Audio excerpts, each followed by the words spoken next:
retrouve pour une vidéo livre. Du coup, je vais vous parler de mes lectures d'été. Donc, c'est pas des livres particulièrement à lire en été, c'est juste que moi je les ai lus pendant l'été. Genre, si vous voulez les lire en hiver ou en automne ou je sais pas quand, vous le faites, hein. Enfin, y a pas de problème. Pas parce qu'on est en hiver que vous ne devez pas les lire. Et bon, voilà. Donc, je vais diviser donc, la vidéo en donc, 3 parties. Donc, la première, ça sera pour parler des collections de livres. La deuxième, ça sera pour vous parler d'un auteur. Et la troisième, ça sera pour vous parler d'un livre en particulier. Donc on va commencer tout de suite avec les collections. Voilà. Du coup donc le premier donc c'est de India Desjardins. Donc c'est le journal d'Aurélie Laflamme, donc c'est assez connu, donc voilà. Donc la couverture du tome 1 ça se présente comme ça. Et donc ce livre donc ça parle donc de Aurélie Laflamme. Ah ouais, genre le journal, ça s'appelle le journal d'Aurélie Laflamme et ça parle d'Aurélie Laflamme. Je ne m'en doutais pas. Bref. Donc voilà, donc ça parle d'Aurélie Laflamme, donc c'est quelqu'un de. C'est une personne qui s'appelle Aurélie, donc qui a 14 ans. Sa meilleure amie donc s'appelle Kate et elle vit toute seule avec sa mère depuis le décès de son papa. Et elle a l'impression d'être un extraterrestre et d'avoir été abandonnée sur la planète par erreur, ou pour faire une expérience, ou pour. Enfin voilà, plein de trucs comme ça. Et donc voilà, et sa mère n'est pas plus mieux qu'elle. Enfin, elle est aussi étrange qu'elle en fait. Aussi bizarre qu'elle. Voire plus des fois, ça dépend. Et voilà. Et donc c'est une gaffeuse mais professionnelle. Enfin, tout le temps elle fait des gaffes. Et ça, si vous avez envie d'un livre qui met l'amour, amitié, problème d'ado, humour et tout, enfin vraiment, c'est vraiment super drôle. Vous pouvez pas lire un tome et ne pas rigoler une seule fois, c'est juste pas possible, c'est vraiment super super drôle. Moi la collection je l'ai finie il y a pas très longtemps, du coup enfin j'ai lu le tome 8 il y a un mois, voilà. Et enfin voilà, enfin vraiment j'ai adoré, je regrette pas de l'avoir lu. Et en plus ça existe en pocket donc c'est moins cher et voilà. Le deuxième livre, donc c'est La vie compliquée de Léa Olivier de Catherine Girard-Audet. Donc c'est une québécoise aussi, enfin les deux c'est des québécoises. Et donc ça parle donc, de Léa Olivier. Je pense que vous aurez pu le deviner toute seule. Donc Léa Olivier, donc ce qui se passe c'est qu'elle habite dans un village un peu paumé qu'elle aime beaucoup. Donc elle a sa meilleure amie Marie-Lou et son copain Thomas. Donc voilà, donc elle a des spots et tout, donc elle est assez contente. Et donc ça commence qu'en fait ses parents lui annoncent qu'elle va déménager donc à Montréal. Montréal, enfin, je crois qu'en France on dit Montréal, mais sinon je crois qu'on dit Montréal, donc ouais, voilà. Et donc elle n'est pas très contente parce que elle va devoir tout quitter pour habiter dans une grande ville, ça. Enfin voilà, ça la réjouit pas plus que ça. Du coup, on va suivre donc sa aventure. Donc on va suivre son aventure. Voilà.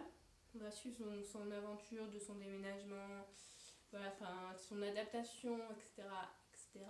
Et ce qui est original, c'est qu'en fait c'est écrit sous forme de mail en fait. Donc je vais vous montrer une page pour que vous voyez. Et aussi sous forme de chat. Faut que je trouve une page les gars. Donc voilà. Et voilà, je trouve qu'en plus c'est original, donc ça donne un truc original à l'histoire. Donc voilà, donc j'ai aussi beaucoup aimé. Et là j'ai fini le tome 4. Et pour l'instant il y en a 8 qui sont sortis, mais je sais pas si c'est le dernier. Donc voilà. Donc la troisième collection, c'est une que j'ai découvert il y a, mais pas du tout longtemps. Donc c'est Cœur Cerise. Donc c'est pas Cœur Cerise, c'est les filles au chocolat. Et donc c'est de Cathy Cassidy. Donc je trouve que les couvertures sont juste trop jolies, ça fait un peu Tumblr. Ça fait un peu Tumblr, voilà. Et donc vraiment c'est un super livre. Par contre moi le truc c'est qu'en fait le résumé ça fait enfant et du coup on dit que c'est peut-être pour les gamins parce que je vous laisse lire le résumé vite fait quoi.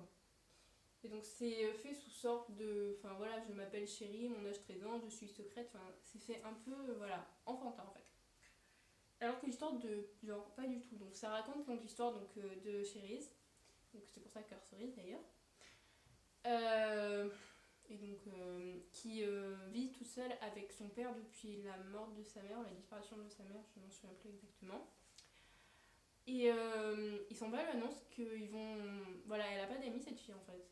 Et son père lui annonce qu'ils vont déménager avec, en fait, avec la femme qu'il aime, qui n'habite pas ici. Et sa femme, elle s'appelle Charlotte Tambéry. Et donc voilà, et cette femme, donc Charlotte, elle a 4 filles. Et du coup, ben, elle espère, voilà, donc elle est contente parce que j'avais vu tout seule avec son père. Et donc elle espère bien s'entendre avec ses 4 nouvelles demi-sœurs. Donc au niveau des... après Chéris, donc c'est aussi une fille, le problème c'est qu'il ment beaucoup. Et qui s'invente elle s'invente une vie. Et voilà, du coup les gens se moquent un peu d'elle ou quoi. Notamment une certaine Christy. Du coup elle est contente de déménager. Donc au niveau de ses sœurs, donc il y en a 4. Et donc il y a donc Coco, Sky et Summer qui sont 2 jumelles, et Oni. Donc avec les 3 premières, elle va super bien s'entendre. Donc il n'y aura aucun problème. Mais avec Oni, ça va se corser un peu parce que c'est pas une personne qui aime grandement de monde. Et donc elle va d'ailleurs la comparer à Christy, donc la fille qu'elle n'aimait pas là dans son collège. Parce qu'elle a 14 ans, donc 13 ans. Elle a 13 ans. Donc voilà, donc ça raconte... et chaque tome, je trouve que c'est bien parce que ça raconte... donc ça raconte en fait l'histoire de chacun. Par exemple, le tome 1, donc c'est l'histoire de Chérise, le tome 2 de Coco, etc., etc. Et après, il y a aussi des demi-tomes pour les personnages secondaires. Par exemple, il y a le tome 2,5 ou 3,5, je sais plus, parce que j'ai lu que le premier, comme je vous l'ai déjà dit, qui parle par exemple de Shane. Donc Shane, c'est le copain de Oni. Mais bon, je trouve que c'est un personnage important. Après, je sais pas, peut-être que c'est parce qu'il va disparaître dans le reste du roman. Je ne sais pas, j'ai lu que le premier. Donc ça s'appelle Les filles au chocolat tout simplement parce que Paddy, donc son père, et Charlotte vont créer une fabrique de chocolat. Voilà. Et d'ailleurs à la fin vous avez donc vous avez des descriptions des personnages. Après vous avez des recettes en fait. Et après vous avez un questionnaire pour savoir quelle fille au chocolat es-tu en fait. Donc voilà. Ça fait un peu longtemps que je parle sur ce livre, j'ai l'impression. Du coup on va passer donc à un auteur, donc l'auteur que je voulais lui parler, donc c'est John Green. Et voilà, enfin donc je trouve qu'il écrit bien. Enfin je sais pas s'il écrit bien, enfin c'est traduit de l'anglais, donc ça se trouve c'est juste que les filles traduisent bien. Enfin bref, j'aime bien voilà, j'aime bien ses livres. On va dire ça comme ça. Le premier que j'ai lu, donc c'était donc Nos auteurs contraires, voilà, pas de grande surprise. Je vais pas vous en parler parce que je pense que c'est assez connu et que le titre parle de lui-même. Donc voilà, du coup je vais plutôt vous parler des 2 autres. Donc j'en ai lu 3 de lui. Donc le deuxième que j'ai lu, donc c'est La face cachée de Margot, qui va d'ailleurs sortir au cinéma ou est déjà sorti, je ne sais pas quand vous verrez cette vidéo. Donc La face cachée de Margot, donc ça parle de Quentin qui est amoureux d'une fille qui s'appelle Margot. Voilà. Depuis qu'ils sont tout petits. Sauf qu'en fait ils sont pas du tout pareils. Genre Quentin c'est le gars qui a vraiment 2 vrais potes et qui reste tout le temps avec eux. Et Margot, c'est la fille genre super populaire, qui est amie avec tout le monde, qui a son copain, etc. etc. Donc il n'y a rien qui les lie. Et un jour, Margot va vers minuit sonner rentrer par la vitre dans la chambre de Quentin, enfin par sa fenêtre. Et elle va l'emmener dans une incroyable aventure. Enfin voilà, donc elle va l'emmener dans une aventure afin de se venger des personnes qui lui ont fait du mal. Donc elle va faire un peu des 400 coups. Et sauf que malheureusement, au grand désespoir de Quentin, le lendemain, Margot disparaît. Elle vient pas au lycée et elle disparaît. Donc voilà, du coup, et c'est une fille qui a fait quand même 6 fugues, je crois, déjà avant. Et qui à chaque fois lui sait des indices, mais pas assez d'indices pour qu'on puisse la retrouver. Et du coup, Quentin, en fait, il se lance à sa recherche, à la recherche des indices, afin de la retrouver. Enfin voilà, donc il cherche à décrypter donc, les indices qu'elle lui a laissés. Donc c'est un... Voilà, enfin j'ai bien aimé, je regrette que cette fameuse nuit dure qu'une centaine de pages sur 400, parce que c'est vraiment intéressant et tout, et voilà. J'aurais aimé que ça dure bien, genre 50 pages de plus, mais bon. Apparemment au cinéma, d'après le film, parce que je sais plus qui l'a vu parce que ça sortait avant dans notre pays qu'en France, tout comme ça. Et apparemment ça dure la moitié du film, donc voilà. Donc c'est mieux. Donc le dernier que j'ai lu, c'est Qui es-tu Alaska? Je l'ai en petit parce qu'il coûtait moins cher tout simplement.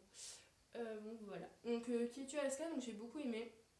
Donc ça parle donc de Mille qui a 16 ans, qui a l'impression de ne pas avoir vécu, d'avoir rien fait de sa vie. Et il va donc quitter donc sa famille afin de rentrer à l'université. Et dans ce lieu, il va donc rencontrer plusieurs personnes, notamment une jeune fille du nom d'Alaska, donc il va tomber au fur et à mesure amoureux. Et donc voilà. Et donc Quentin, c'est vraiment la personne très, très calme, très clean en fait, qui fait pas de bêtises, qui fait pas trop de conneries en fait. Enfin voilà, vraiment tout le contraire de pas mal de personnes de l'université. Et donc il va rencontrer Alaska et donc voilà, donc il va beaucoup l'aimer. Sauf que en fait, il trouve qu'Alaska est fascinante, mais il n'arrive jamais à percer totalement la personnalité d'Alaska. Il a l'impression qu'il peut toujours en apprendre sur elle, mais qu'il ne saura jamais tout en fait. Voilà. Et du coup, il cherche à connaître Alaska. Voilà, donc après, je pourrais pas vous en dire plus, parce qu'en fait, je suis qu'à la moitié du livre, parce que voilà. Du coup, voilà, donc c'est bien pour vous, je pourrais pas vous spoiler, parce que j'ai tendance à le faire sans faire exprès. Donc, pour l'instant, ouais, c'est un des livres que j'ai préféré avec La face cachée de Margot. Après, c'est sûr, j'en ai lu que 3. Mais voilà, vraiment, j'ai vraiment beaucoup aimé la moitié, donc les 200 premières pages. Et je vous le conseille. De toute façon, cet auteur, si vous ne le connaissez pas, ça m'étonne que vous ne le connaissez pas. Mais voilà, donc John Green, je pense que vous devrez au moins lire un livre de lui. Donc voilà, maintenant nous allons passer à la troisième partie, donc c'est de vous parler d'un livre en particulier.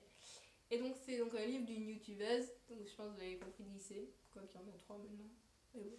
Donc le mien, moi, c'est #EnjoyMarie. J'ai pas trop compris ce que faisait le hashtag ici, mais voilà. Peut-être pour dire genre que c'est pour les personnes connectées, un truc comme ça. Donc j'ai adoré ce livre. Mais voilà, vraiment j'ai adoré. Déjà je l'ai acheté, il est sorti le 15 je crois. Et donc je suis allée l'acheter le 16 mai. Et contrairement aux autres livres, je l'ai pas dévoré. Vraiment, j'ai pris le temps de le lire, genre 2 chapitres par jour, un truc comme ça. Et vu qu'après, comme je l'avais dit dans la vidéo solde, je crois, je me suis arrêtée de lire, j'ai repris en juin et je l'ai fini. Et donc voilà, donc c'est un très très bon livre. Donc de quoi ça parle? Donc en fait, donc ça parle pas de sa vie. Si vous voulez, en fait, elle nous raconte ça parle pas de sa vie à proprement parler. En fait, elle nous raconte son adolescence, ses erreurs, ses bêtises, afin qu'on ne reproduise pas les mêmes erreurs qu'elle, en fait. Après, elle nous donne aussi tous ses conseils. Voilà, après, elle nous parle de tous les trucs concernant les ados, l'acné, je sais pas moi, l'acné, l'appareil dentaire, etc. Enfin, vraiment, et ça parle de plein de sujets de l'adolescence, tout simplement. Et voilà, donc à travers ces confidences, en fait, on découvre une autre partie de Marie. Et je sais pas trop quoi vous dire d'autre. Le seul bémol que j'aurais, c'est qu'en fait, j'aime pas le papier. Je trouve qu'il est un peu crépus comme le papier canson, mais un peu moins. Je sais pas si vous voyez ce que je veux dire, mais du coup, je trouve que c'est pas super agréable de tourner les pages. Mais bon, ça m'a pas empêché de le lire. Donc voilà, donc j'ai vraiment adoré. Voilà. Donc d'ailleurs, je sais qu'il y a beaucoup de personnes qui ont critiqué ce livre, qui se disent ouais, genre qu'elle savait pas écrire et tout. Mais après, j'ai envie de vous dire un truc, et ça, c'est pas que pour le livre, c'est vraiment pour tout dans la vie. Si toi, tu ne partages pas mon avis, pourquoi tout le monde devrait partager le tien? Faut vraiment se mettre ça dans la tête, c'est que chacun a son avis et qu'on ne peut pas forcer quelqu'un à être d'accord avec toi. Voilà. Chacun a son avis, donc moi, ça, c'est mes avis personnels. Peut-être que vous les avez lus, peut-être que vous avez détesté, que vous avez trouvé que c'était nul ou je sais pas quoi. Mais il faut pas imposer son avis aux autres. Voilà, c'est tout. Voilà, donc je vous laisse réfléchir sur ma dernière petite phrase. Et voilà, et je vous fais plein de bisous. A bientôt pour une prochaine vidéo. Bisous.